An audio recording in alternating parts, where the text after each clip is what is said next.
I'm back. I'm back. I'm back.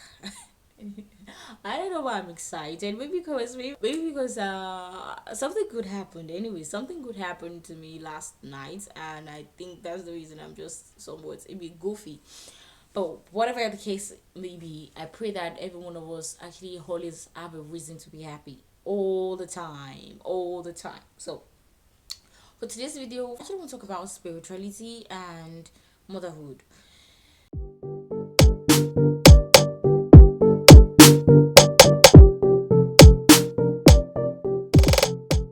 As a person, my spiritual life right now as a mom is not at the stage I imagine it will be. While I was not a mom, my spiritual life was peaked. Honestly, when I was not a mom, I was like reading my Bible, praying. I was remembering to pray. I wasn't too tired to pray and other stuff. But now that I'm a mom, it's I have to take this extra step and extra effort to like remember to read my Bible. Now that's not saying that while I was like still doing my single lady and all the stuff, that doesn't mean that during that period I wasn't skipping reading my Bible and other stuff.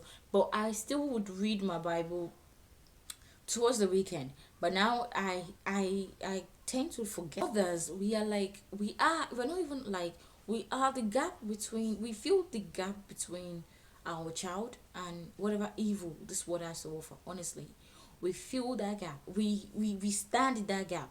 We are the bridge in there, and we're supposed to be the wall. And if we're not spiritually inclined, we're not spiritually strong, we're not spiritually educated, we're not spiritual and spiritually wise, we might actually find ourselves not doing our jobs right. Now that this is not me trying to indoctrinate anybody into Christendom. This is just something I believe. You cannot just be like all calm and careless and carefree about it. What you will have to take steps. Honestly, you also know that there are some people that take steps to take care of their child traditionally to make sure that nothing happens to their children traditionally. So protect your child. Minus unaliving someone. Anyways, minus all that glory swapping that we have going on in this life. Minus all that. But to protect, you need to protect your child. You have to be spiritually on fire. In short, that's what I'm trying to say. We have to be spiritually on fire for our children. Now, that's not to say that every other person that arm has befallen, that doesn't mean that maybe the mothers weren't praying, but we just have to. Just because things have happened to other people doesn't mean we should relax. We cannot relent. We cannot just sit back and watch somebody, an ego, come and snatch up our chicks. We can't. We really can't. And honestly, this video is kind of like a reminder to me because I'm struggling back. I'm getting back on track to my spiritual life. I'm getting back on track. I'm reading my Bible more. I'm trying to pray more. I'm doing the things that I would normally do back then. I'm trying to bring them back fully. And I know that Yehova would actually grant me the grace to be able to do that because I need it. I cannot protect my child. I can't. I don't have any physical means. Look at me. I grew up as a sheltered child, okay? The only girl, the last child in the family. I grew up so fucking sheltered, and I don't think I actually have any means to protect myself, much less protect. But if I can get my relationship right with Yahuwah, I would always trust in Yahuwah to protect me and protect my child. So this video is actually just me being like, okay, please, and please, every one of you, do not toy with your children's. See, when it comes to physicality, when it comes to the physical realm, if anything goes wrong with your child, you can always go to the hospital. You can always go to the police. You can always do that, right? If your child has a headache and you feel like you don't want to handle this at home, the hospital, the clinic, and all that stuff. But if you're not spiritually, and that's because you're there presently, you're there physically, you're saying it, but spiritually, we're not seeing shit spiritually.